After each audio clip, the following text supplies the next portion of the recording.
Hello, everyone, and welcome to the very first Infinite Harmony podcast. I'm your host, Jackie Dragon, Senior Land Steward of the Church of Infinite Harmony. This podcast ultimately sets out to explore how we as humans can harmonize our relationship to Earth, as the core tenet of our church is our relationship to the spirit of this planet, which we refer to as Gaia. Of course, in order to harmonize our relationship to Gaia, we must begin with ourselves. This podcast will explore various ontologies, epistemologies, mythologies, and ultimately the beliefs of the church, which, as you will learn today, grow over time. Our church is not fixed in its belief, except for the belief that everything changes, and that we as a human species matter in the greater view of things on Earth.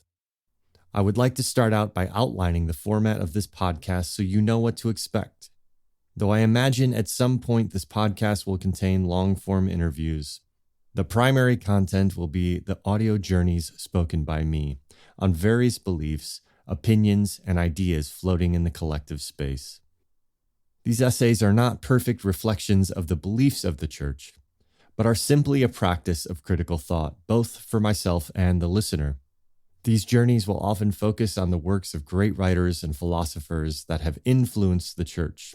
But in the spirit of the journey, I hope to uncover some golden threads to follow through space and time to a deeper felt experience of the anima of the universe. Golden threads. Imagine them. A path of inquiry leading to threads of synchronicity, gateways to the archetypes. All roads lead to the center, the continuity of the universe. All things serve the being.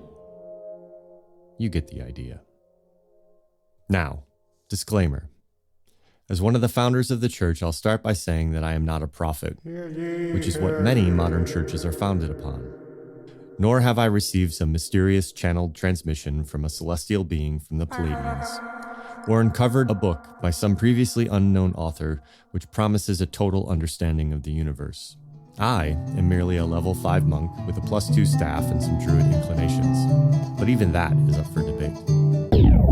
Anyway, I will also say, in the spirit of the methodologies of Infinite Harmony, these expressions of ideas, sometimes known as opinions, may change or grow throughout the course of time. For this is a core tenet of the church and the principle we will talk about today, the infinite mystery of the ever-present, allowing the expression of ideas to grow and take on new form as they meet other interesting expressions of ideas. If anything, this church exists to serve as a crucible for synthesizing the edges of human thought, creativity, and spirituality into an ever-expanding mythos. This mythos isn't meant to be a static perspective. Rather, it aims to construct an evolving narrative about how humans can achieve not just inner equilibrium, but also harmonious coexistence with our planet. Synthesis is not just a methodological choice for this church. It is a core philosophical tenet that we will delve into more deeply in subsequent discussions. The church operates on the premise that human ideological diversity is not a cacophony, but a chorus, each voice contributing a unique timbre and pitch. Whether it's insights from religion, philosophy, or even scientific inquiry, each has intrinsic value.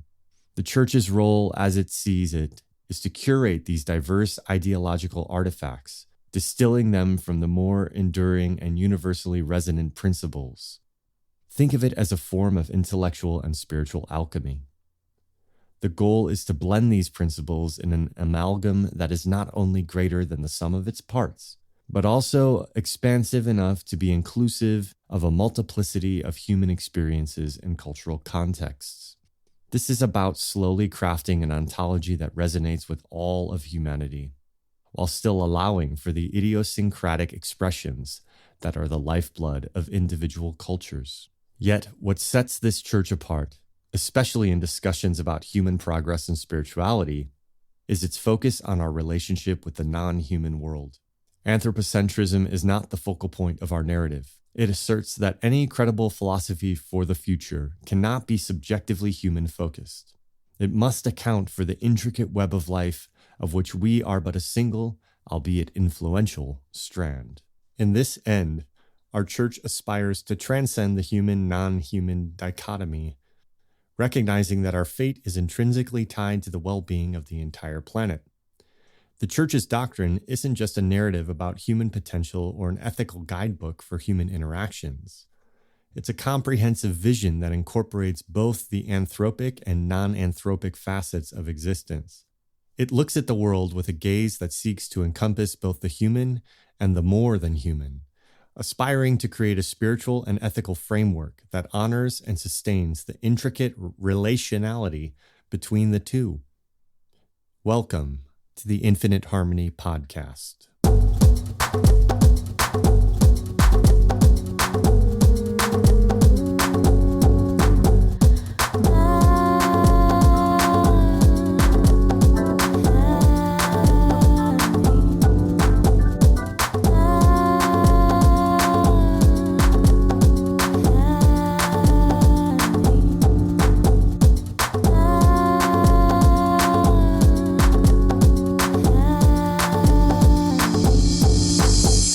Heard that every generation feels like the end of the world is right around the corner, or that their catastrophes are the greatest of all catastrophes.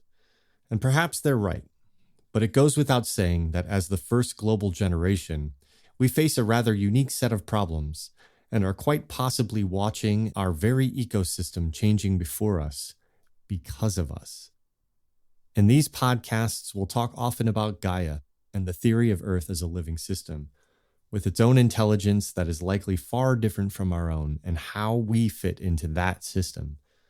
The church believes that the only way we can attain an expression of existence here on Earth that no longer involves humans going hungry, dying in war, and living in opposition to each other is to consider Earth, or Gaia, as a living being, just like us, with all the rights and privileges we would give ourselves, which includes every plant, animal, insect, rock, and amoeba, and so on.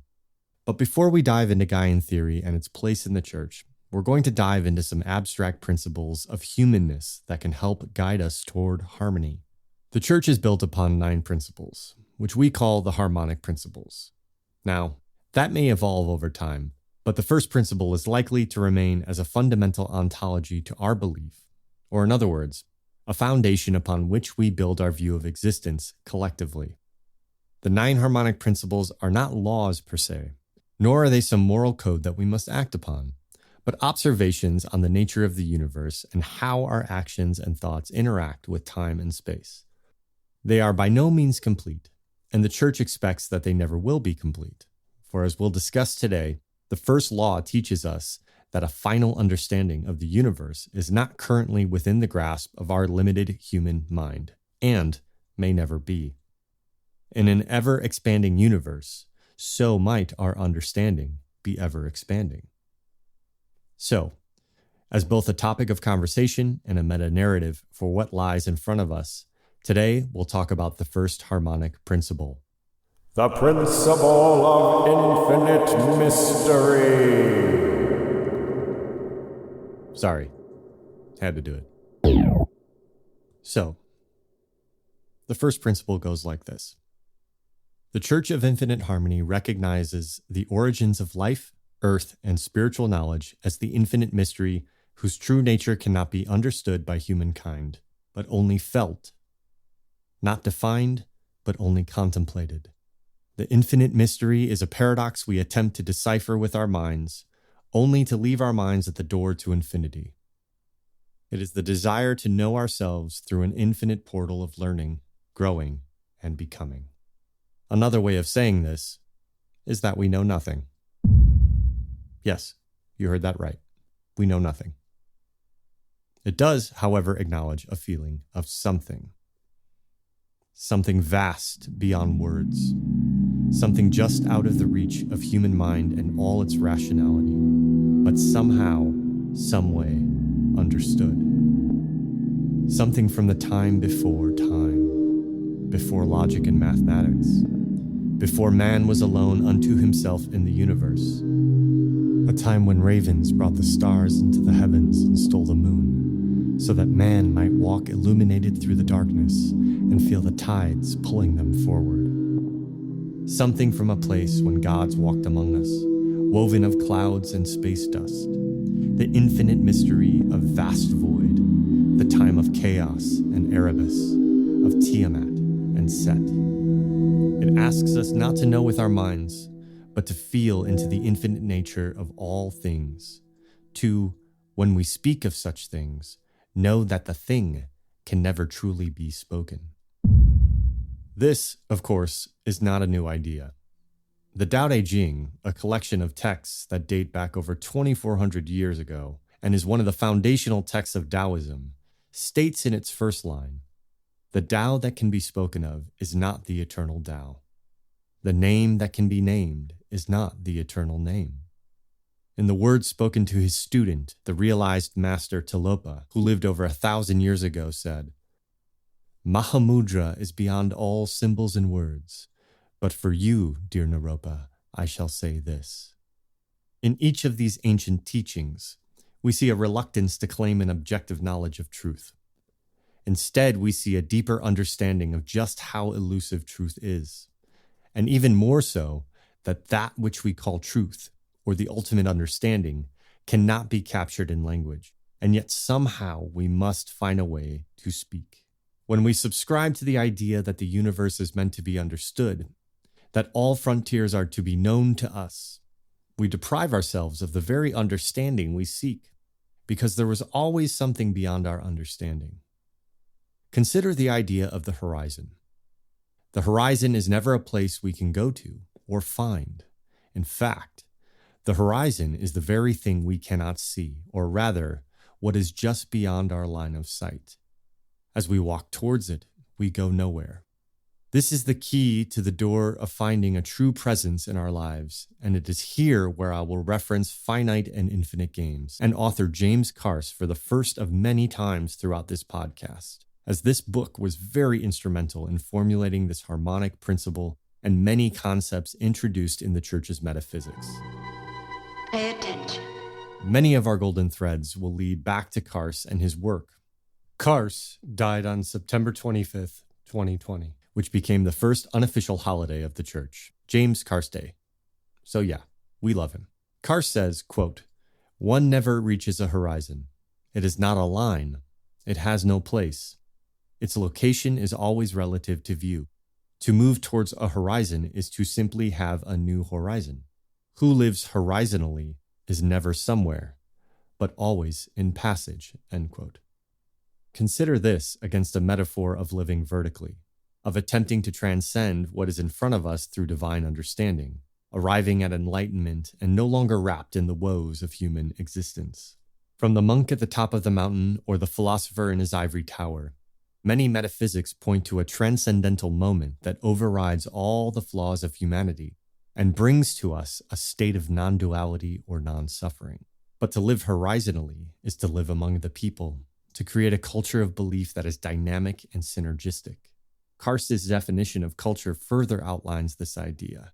Now, there are many definitions of culture and its origins throughout academia that often encompass the study of people and places and their habits, customs, social institutions, and achievements in art, music, and the humanities, as well as the religions that occupy them. But it is Carse's definition of culture that we will study for our purposes, because it is a core lens at which we look upon the Church of Infinite Harmony as not just a religion, but a culture and a way of life firmly rooted in its first principle of the infinite mystery.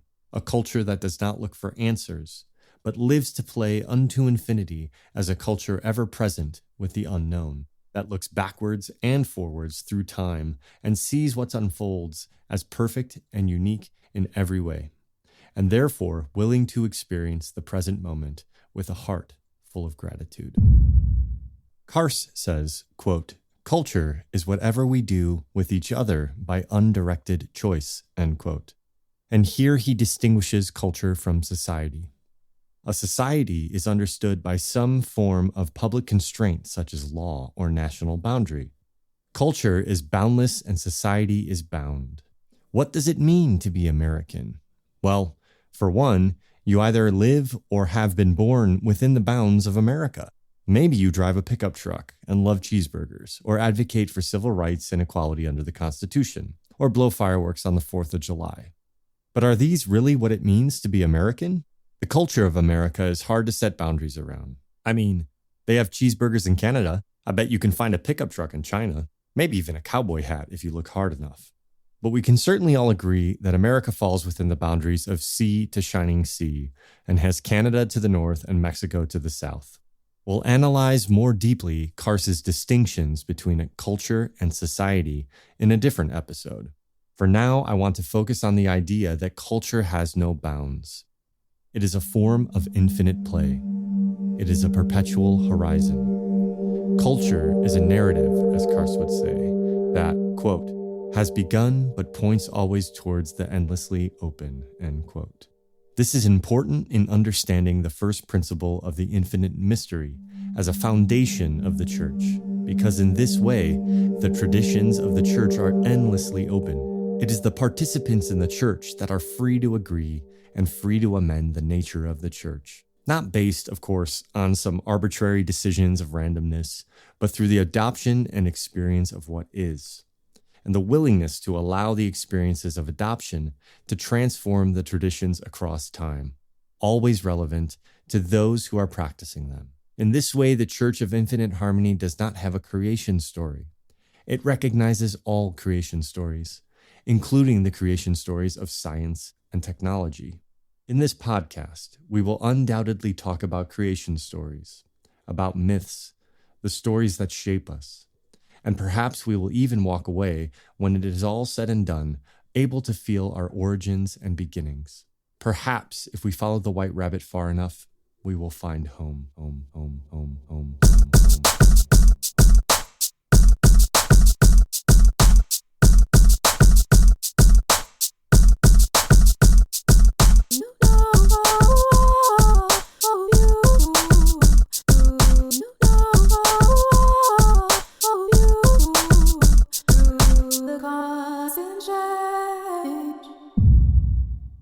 But maybe the rabbit hole has no end. Maybe there is no rabbit. Remember, we don't know. What we do know is that humans have a propensity for myth and meaning making. Our world is wrapped in myth, wrought by our minds through symbols and language. Myths carry us on their waves through existence like a magic carpet into the unknown and back to the known. They are the threads of culture, weaving through our relations as humans and mapping out the quilt of relations to ourselves, each other, and the world around us. Through myth, we spiral upward, forever returning to the beginning with a deeper understanding of the journey, yet ready again to make the journey. For if we truly never claim to know, then the quest for understanding never ends. New stories are told, and within them are the old stories. The Tao Te Ching, the Mahamudra, particle physics. There's a thing, and yet there is something beyond the thing, and we stand in the center. Myth is at the heart of everything. Now, back to Carse. From Carse's perspective, to understand the sentence within our harmonic principle, quote, "The infinite mystery is a paradox we attempt to decipher with our minds, only to leave our minds at the door to infinity," end quote. One must understand the nature of myth and its distinction from knowledge. The last chapter in Finite and Infinite Games is Myth Provokes Explanation, but accepts none of it. Say what? The first line of the chapter says, "Myth provokes explanation, but accepts none of it." Where explanation absorbs the unspeakable into the speakable, myth reintroduces the silence that makes original discourse possible. I don't even know what I'm saying right now. I don't know. I don't know. Well, listen, man. To truly understand the depth of this statement, as Carse sees it, will require its own episode. A little side note here. As I'm narrating this podcast, I've mentioned a few times that certain topics will be covered in other episodes. This is not a preconceived notion. It's a spontaneous one. There is a Japanese word, shizen, which is used to describe our natural state. but it also connotates that our natural state is a state of spontaneity, a theme we will visit many times. Whatever unfolds from this podcast will be spontaneously drawn from the contemplations and conversations had as we move along. In other words, I don't claim to know what lies beyond the horizon of today. I'll do my best to follow the genius of infinite speech, another Carse concept. But back to myth and its importance in the evolution of culture. A myth is recognized not as a means to an end, but as a means to something unending. An explanation, by contrast, is an end. Now, if the infinite in the church's title wasn't a giveaway, we are studying that which does not seek to end. The church, in honoring the infinite mystery, seeks to provoke its members to accept no explanation of reality as truth, and instead view explanations as a plot on a course charted toward a deeper and deeper resonance with being. Joseph Campbell illustrates these ideas in The Power of Myth by telling us, quote, "Mythology is not a lie. Mythology is poetry. It is metaphorical. It has been well said that mythology is the penultimate truth. Penultimate because the ultimate cannot be put into words. It is beyond words, beyond images, beyond that bounding rim of the Buddhist wheel of becoming. Mythology pitches the mind beyond that rim to what can be known but not told." End quote. In this, Campbell and Carse agree. Myth is our way of experiencing that which cannot be defined. Myth is everything we see before the horizon, the limits of our vision which grow as we move through time and space. If we look at all the great religious stories through the lens of myth, we see that each one contains an explanation worth hearing, a basis upon which we can enrich our culture, but accepts none as absolute.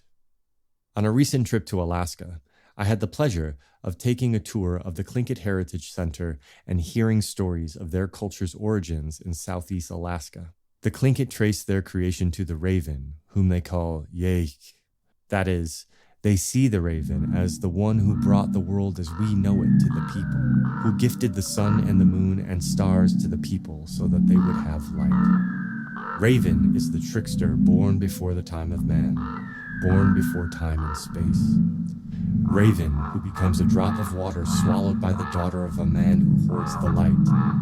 Yeik, the shapeshifter, the trickster, one who moves glaciers, dances with chaos, teaches the value of working together, of respecting the boundaries of the sacred and the mystical. Raven, who taught the people where to find the good food, to maintain balance with the natural world. Raven, who taught both through wisdom and through folly. Now, those of us whom pledge their allegiance to a Big Bang created everything or an omniscient being who made the world in 7 days may chuckle at the idea of a raven having a hand in creating the world. But thousands of years later, these stories persist through art and symbolism everywhere in the Tlingit culture, and through the very names of the Tlingit themselves. They have a rich culture literally woven in storytelling and art that brings meaning to their existence and the universe itself. The stories of the Tlingit are a mythology for every generation to tell a little differently. And what is built culturally is not a linear advancement of the story into something more enlightening by changing the characters or ending, but a newfound interpretation, what Carse calls the silence that makes discourse possible. Because the myth does not by its nature declare truth. Its telling leaves a silence of deep contemplation in our hearts, so that we may discuss the meaning and share how we are touched by these myths. In another thought-provoking book, The Tao of Physics, Fritjof Capra uses myth to make a distinction between rationalist or scientific knowledge and mystic knowledge by looking at the nature of knowledge involved and the language in which knowledge is expressed. He says on mysticism and myth, quote, "Indian mystics, and Hinduism in particular, clothe their statements in the form of myths, using metaphors and symbols, poetic images, similes, and allegories. Mythical language is much less restricted by logic and common sense. It is full of magic and of paradoxical situations, rich in suggestive imagery, and never precise, and can thus convey, by the way in which mystics experience reality, much better than factual language. Myth embodies the nearest approach to absolute truth that can be stated in words." End quote. Capra looks at our constant desire to rationalize nature and the infinite. He uses the metaphor of the cartographer. The natural world is a cacophony of variations and of complexities, all interacting with each other and influencing each other in a way that cannot be measured or accounted for all at once. Capra says it's like trying to map the curved surface of the Earth on a two-dimensional piece of paper. When we look at such a map, we only see an approximation. And more importantly, a map is exactly that, just a map. And a measurement or an idea is just that. It's never the real thing. This, of course, has been a long debate in the realm of philosophy, the use of language and abstraction to represent real things, and how often we confuse what we think about for what is real. In this way, our representation of reality, our abstract ideas in physics that make up the theories of how stuff works are exactly that, just ideas. Knowledge is limited by our ability to describe it. The use of words itself is a limitation, and therefore, as Lao Tzu so eloquently said in the very first stanza of the Tao Te Ching, the ultimate reality can never be articulated by the human mind. It is beyond the mind, which is why we must, quote, leave our minds at the door to infinity, as the first principle teaches us. This is a fundamental perspective of the best of Eastern religions and philosophies seen again and again. Though, as Campbell points out, every religion bears truth as metaphor of the cosmic history. The Tao of Physics is an excellent book in this regard because it analyzes the differences between the Eastern and Western minds and brings them together in synthesis to look at modern physics and how the qualities of Newtonian physics and quantum mechanics look similar to the qualities of Western reductionism and Eastern philosophy, respectively.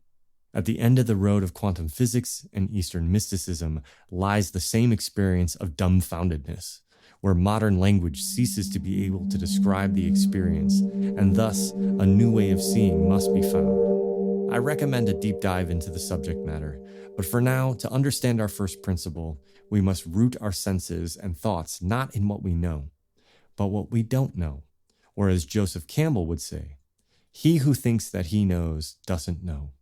He who thinks that he doesn't know, knows. I don't know.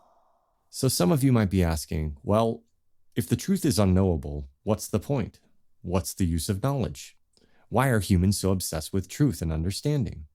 What I would say is that we can come to know things as a culture not as truth, but as mythical representations of who or what we are.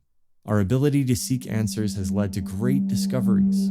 Science has led to a world where humans can fly in the air and communicate over thousands of miles instantaneously. We've even left the planet.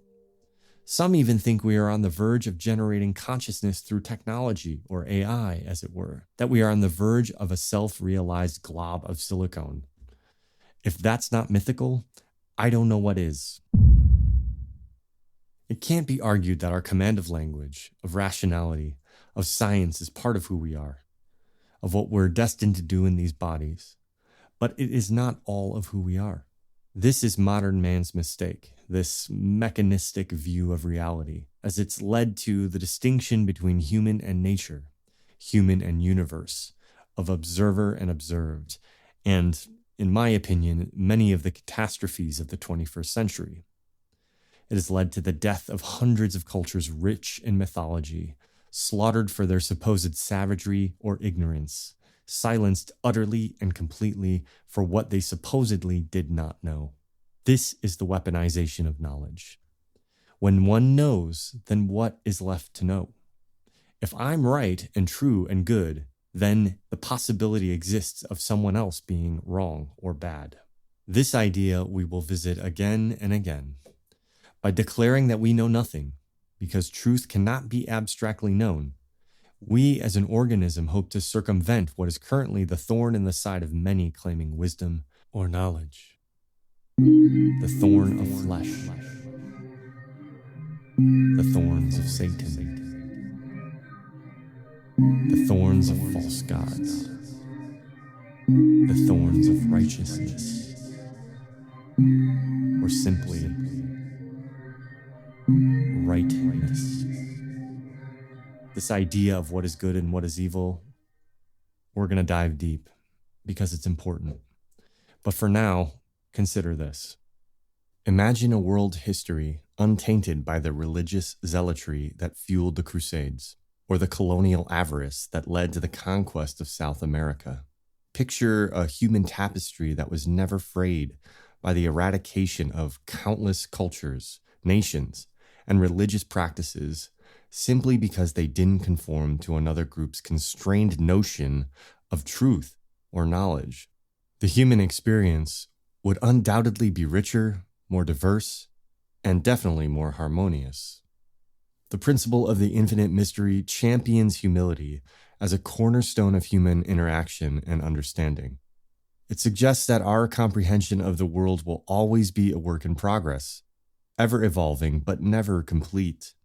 It reminds us that what we don't know is as important as what we do know. It challenges us to keep an open mind, entertaining the possibility that others possess insights that could fill the gaps in our own understanding. This isn't a call for moral or intellectual relativism, but rather an urging toward a nuanced view of right and wrong, a spectrum rather than a binary. It implies that a claim to a complete or ultimate way of being is fundamentally flawed. True completeness, if it can be approached at all, can only emerge from a humble receptivity to all viewpoints, ideologies, and life forms, whether they are part of the living world or exist now only in memory or record. Imagine for a moment the only genuine evil resides in our impulse to label others as wrong, effectively silencing their perspective. This impulse can manifest in overt ways, such as through persecution or violence, or in subtler forms, like telling a child to be quiet. Imagine a more permanent silence, the silence the Europeans inflicted upon hundreds of tribes, languages, and cultures of the first peoples. Imagine the silence felt in Tibet as the Chinese armies bore down upon the temples. The same silence felt in the empire of Zhangzheng as the modern-day Tibetans conquered the Himalayas in 600 AD. And so the wheel goes round and round. Perhaps it's inevitable. The inhale, the exhale, the rise and fall of ideas and empires, the permeation of knowledge to unveil the unknown, of conquest of chaos in the name of order, of the distinctions between right and wrong. But take a moment to feel what it means when a language and culture is lost, an entirely unique way of seeing the universe, of interpreting it and speaking of it. Creation stories disappear. The songs of a people end in an unheard silence. These cultures are not lost because they were swallowed by the earth or the sea, but because they were deemed wrong by their fellow man. They were deemed savage or uncivilized. Entire cultures, some thousands of years old, rich in knowledge of medicines, stories, destroyed, often brutally. For what? Imagine then a world that rejects this form of intellectual and spiritual tyranny. A world where our diversity of thought, language, and culture is not a threat, but a treasure trove, one that enriches us individually and collectively. In such a world, the aspiration isn't to unravel the infinite mystery, but to engage with it in a continual dance of discovery, one where every step is both an ending and a beginning, and where the music is composed of a multitude of voices, each contributing its unique note to an ever-expanding symphony.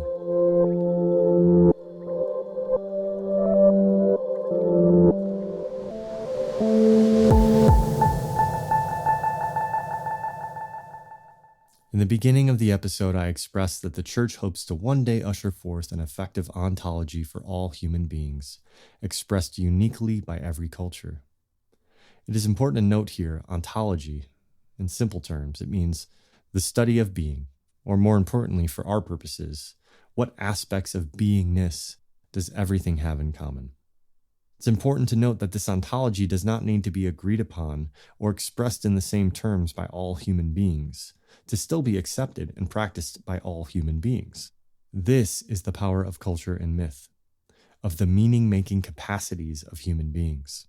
There's nothing fundamentally wrong with the practice of different religions until those religions decide that they're right and others are wrong, and to begin to impose their beliefs upon others by force or worse, violence. Now, as I'm recording this, we as a planet are witnessing two of the most violent wars in my lifetime. The motives behind these wars are complex, and in both cases, thousands of years of complexity. I'm not here to tell you who's right or wrong. In fact, that's the point. Until we can be willing to look each other in the eyes as a species, acknowledge our aliveness and the right to perspective, and frankly, refuse to silence each other's beliefs, be they cultural, religious, territorial, nothing is going to change. So, as I say all this, it's also a prayer that somehow we can come to a mutual understanding, that somehow we can learn to inhabit this planet together. And human beings finally coming into understanding with each other, well, that's just the beginning. Then we have to come into understanding with our environment and our resources and the animals and the plants.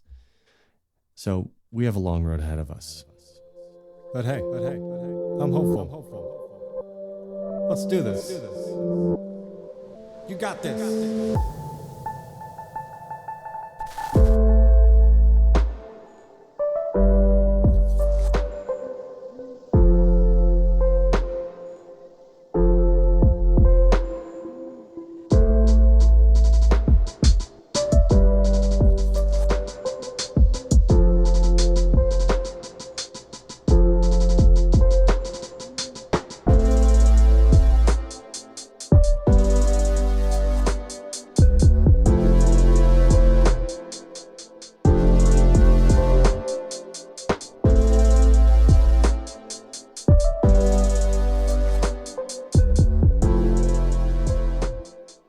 My question is, what is it that we all have in common? You know, we're talking about religions because I'm talking about a church, the Church of Infinite Harmony. That's what this podcast is about. Many religions seemingly have the same principles practiced differently, such as a devotion or prayer to a higher power or being. A being that is without beginning and without end. A being that pervades all. A being with an adversary, a polarity. The Church of Infinite Harmony asks, what are these understandings that we humans have found throughout the millennia that are more alike than different? And it honors all unique cultural practices of all living beings, as well as the existence of all that is beyond human culture. To know ourselves through learning, growing, and becoming forever. And not with the idea that we are never complete, because I do believe at some point in our lifetime, our personal work can be done, and that we can turn our attention to guiding the next generation. To live infinitely is not to be forever seeing, but forever aware of the changes that ensue. The world moves again and again from the hands of the elders to the hands of the youth, but that's a story for another time. So let's look at our principle again. The Church of Infinite Harmony recognizes the origins of life, earth, and spiritual knowledge as the infinite mystery, whose true nature cannot be understood by humankind, but only felt, not defined, but only contemplated. The infinite mystery is a paradox we attempt to decipher with our minds, only to leave our minds at the door to infinity. It is the desire to know ourselves through an infinite portal of learning, growing, and becoming. So this principle, this first principle, is a fair warning never to be too big for our britches, as they say. It's a warning rooted in humility to prevent the constituents of the church from ever assuming they are right, and thus ever assuming righteousness. The path of the church urges us to learn, to grow, to become more, but to honor the paradox of not knowing, so we can experience what is known in others. It does not attempt to unify all thought into one thought. Well, quite the opposite, really. It attempts to guide us into embracing all expressions of existence and extend that embrace well beyond human culture and humanity itself, say into all the plants, animals, minerals. Because as we're experiencing in the 21st century post-common era, it is not enough to fix the bad blood between human tribes. We must find a way to relate to what we label as nature or the environment as if it's just the opposite, as if there is no out there, no environment, but only here, only us, all of us, or it, all of it.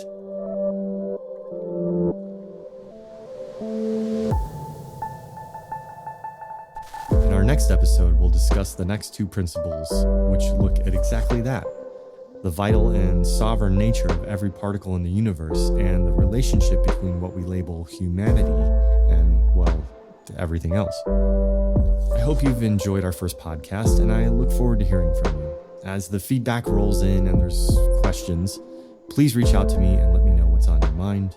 And if there are bigger questions or ideas you would like to see covered in this podcast, I'm sure down the road we'll also get to some live conversations with other members of the church and thinkers and influencers of these philosophies we discuss.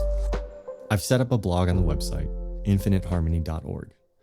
That will include the transcripts of each episode and some bonus content a little later down the road.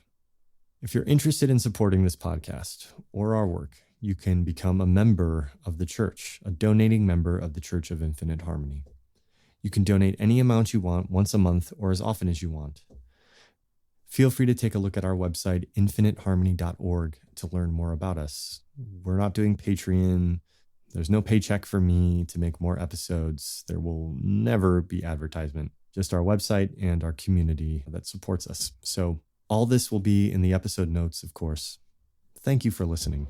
And until next time, peace.